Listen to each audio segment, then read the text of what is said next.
Fresh out the gym, man, feeling good. Hat full of sweat, head full of sweat. Yeah, getting all them impurities out. One place I did not go to this morning, though, was the sauna. And I'm kind of kicking myself in the back for that. I should have went to the sauna. It would have been like, you know, a pleasant little cherry on top of the cake. But I was just thinking to myself, you know, about wins and losses, right? And a lot of us, such as like us males as of this age in our mid-30s and our early 30s, we've lost a lot of things when it comes to dealing with certain females, and when it comes to sticking with those females and being in their life for so long, and all the stuff that the packages that they could bring. You know, they could be 10 years younger than you at the age of 20 and already have 2 kids. Like, it's possible for, you know, the psyche and everything else that you're supposed to be the provider and all. We're talking about stuff like that. And you get caught up of being the provider for kids that's not even yours. Then you make another kid with the woman. Now you got a child. You got 2 other kids outside of your own lineage. And the Bible talks about grouping your loins basically with strangers. Strangers being stepchildren. The Bible talks strategically about that. The Bible talks strategically about not being with a woman like that, because with a woman like that could never be obtained as yours. She'll never be obtained. And there's so many passages in the Bible, and I hate to go there if I don't have the scriptures for you guys. But like I said in some other videos, you know what I'm saying? I'm being reborn again, man. I'm actually isolating myself. I was in the gym this morning, and two rather favorable looking women were in my way. And these 2 women that were around me, not to say they was in my way, but they was in my circumference. I can see them. These 2 women look great.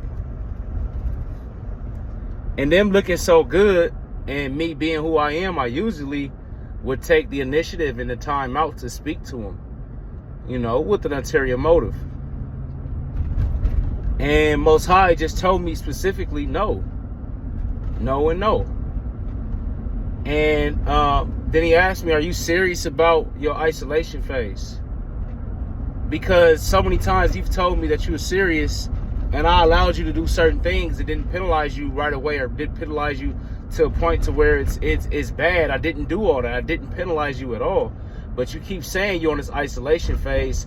You got to ask yourself, are you lying to God? Because on the isolation phase, these are the things that are entailed. That you sit back, you read. You sit back, you fast. You do the things you're supposed to do on the isolation phase. You get back to the things that cause you to be your higher self and living in a higher frequency. You start to see where you fall short at. And those are one of the things that I fall short at, is always running my mouth, 1. And 2, talking to women when it's just not time to. I don't care how pleasant or decent the woman looks. You're not supposed to try to have sex with every single woman you meet. And honestly, in the Bible, especially in the Old Testament, it talks about not taking a woman unless you take her as your wife. And taking as a wife back in those days meant, you know, that you put yourself into her sexually. You know? A lot of us just look at it as, oh, I smashed that person, I smashed this person. Well, you're actually smashing your destiny. You're crushing your destiny. Because when a man finds a woman, he finds it's a good thing. And, well, it's not just woman, it's the word wife. When a man findeth the wife, he findeth the good thing. Woman, wife, a woman is being woven into a man, like sewn into, like woven. So it's a lot deeper than what we like to look at it as. And we got to ask ourselves, how serious are we on this isolation phase? And I'm patting myself on the back because I was able to walk away from, you know, doing promiscuous things or being led promiscuously into saying things that I really didn't want to say or didn't want to do, or, you know, things that wouldn't line up with what I'm telling Most High I'm ready to do.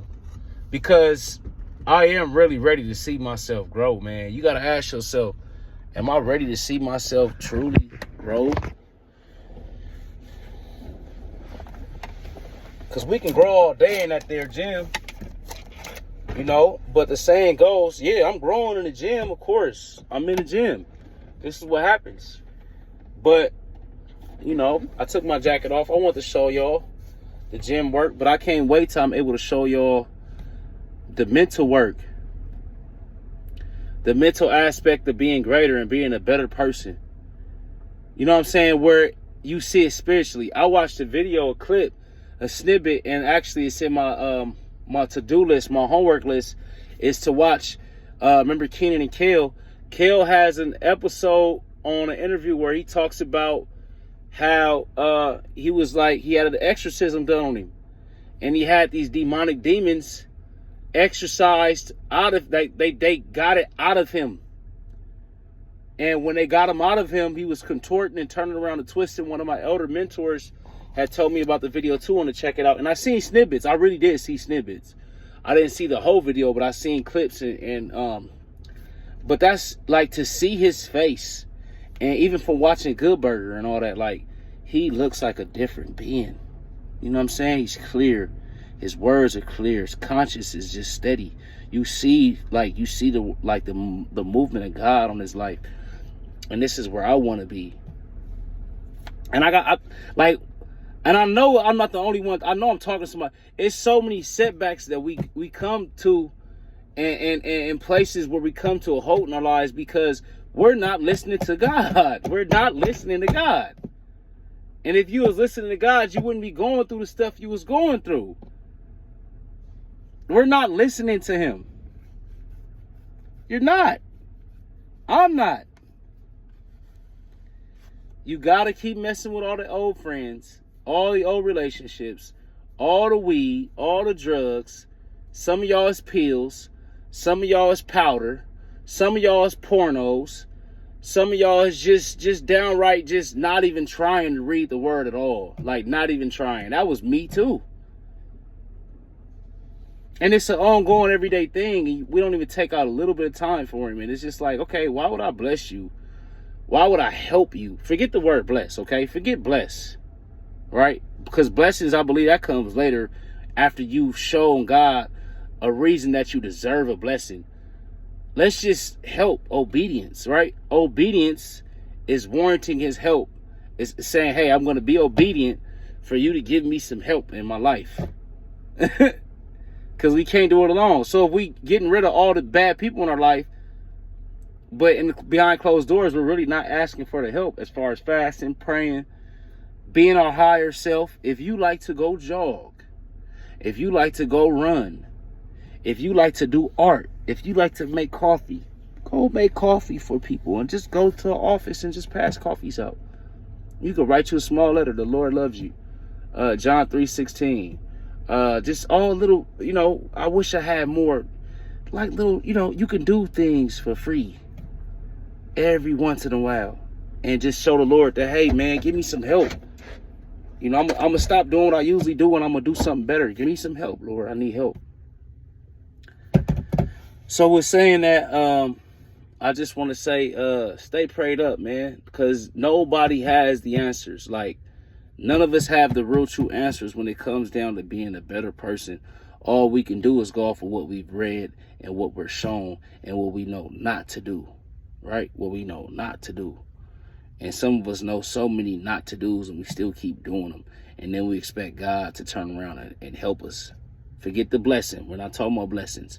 We're talking about him helping us.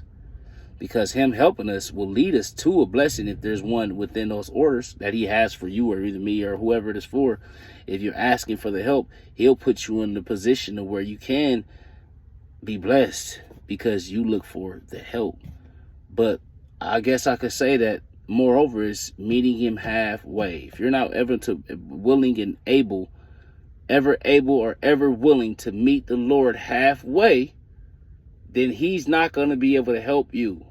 You're going to have to put something down on your own strength. Now, we know that a man can't live on water and bread alone. We can't live on our own strength. We get it. We get it. I get it. He gets it. You get it too. But the initiative is going to have to be on you. It's going to have to. You may stop, start, do good, do bad, do good, do bad. But that pattern, you're gonna have to break it though. Because he's already seeing, like, okay, you just keep starting to stop and starting to stop. What pattern are you gonna break? Like, there might be somebody significant, that significant other, that keeps hitting you up. Every time you try to start your path, it's like, dang, this person come at the rightest wrong time in the world. How do they know I'm about to start this path? How do they know to ask me that things that pricked at your heart, that you said, oh, okay, well, they're in this type of pain, so I'm going to help them, because the hindrance, bro, enabling you. They're hindering you. They're holding you back. And that's the starting and stopping that God is like, okay, when are you going to realize that every time they do that, you fall back 10 steps behind? And I'm trying to help you get halfway so I can bless you. But you're not even trying to help yourself. So realize and recognize the things that keep happening in those patterns, man. And become the better person for yourself so he can bless you. Say no to some things, man. It's okay. So just was saying that, man, I think I'm about to get done in here, man. I got some errands to run. I got some things to put together for the week. And make sure my week is smooth, man. So y'all have a good one. Stay blessed. Stay prayed up. Amen.